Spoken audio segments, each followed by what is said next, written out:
This is how broken our benefit system is. This woman with kids is on the equivalent of £113,000 a year on benefits.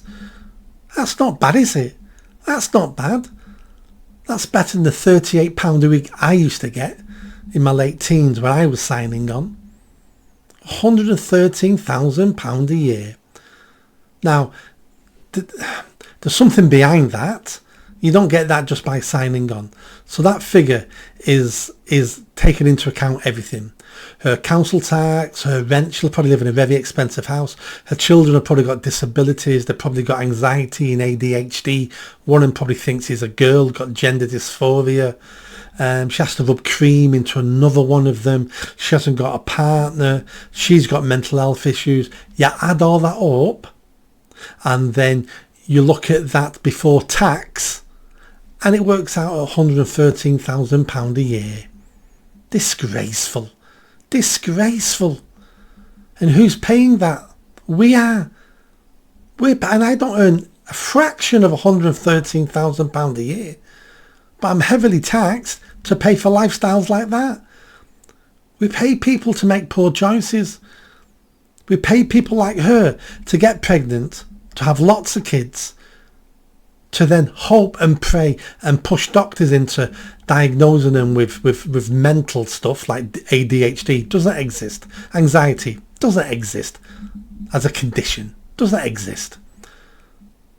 But all these things increase your benefits, so people are pushing doctors to confirm it. Of course they would. This can't go on. This is bankrupting us. And it's not good for her being a state beggar. And it's not good for those kids living on state charity and being taught how to be a state beggar when they grow up. It's not good enough. You incentivize people to make poor choices, and guess what? They'll make poor choices. And you reward them for making poor choices, and people will make more poor choices. Now, I'm not anti-welfare system. We need a welfare system because people can fall on hard times. And we want a system that gives people a hand up and helps them to be a better version of themselves, because we all should be aiming to be better versions of ourselves. But our benefit system has become a destination. I'm just going to sign on, I'll have a better life. Well, she's having a better life. £113,000 a year. She's probably unemployable, probably. So that's a great wage for her. Not great, Nick, great. It's an amazing wage for her. She's won the lottery. But it can't be right. I want people to pay their own ways in this world. I want her to set an example for her children. I want people making choices about, can I afford children? Can I afford to live in this area? Can I afford this? Can I afford that? That's how we should live our lives.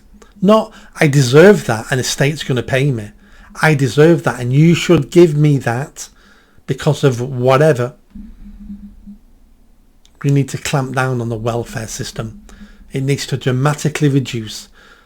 And many of these benefits need to disappear completely. Completely. Because I'm going to get to a stage where I refuse to pay tax. I can feel it coming. I'm going to refuse to pay tax. Because I'm sick of funding people like this. And there's millions of them. Millions of them.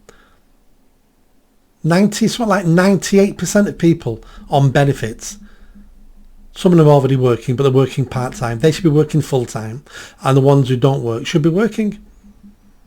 And the vast majority of disabilities should never stop you working. Never should stop you working. Because there's jobs you can do. And it's good for you to be working. But this one's really annoyed me, this story. Really annoyed me. Please subscribe and I'll see you next time.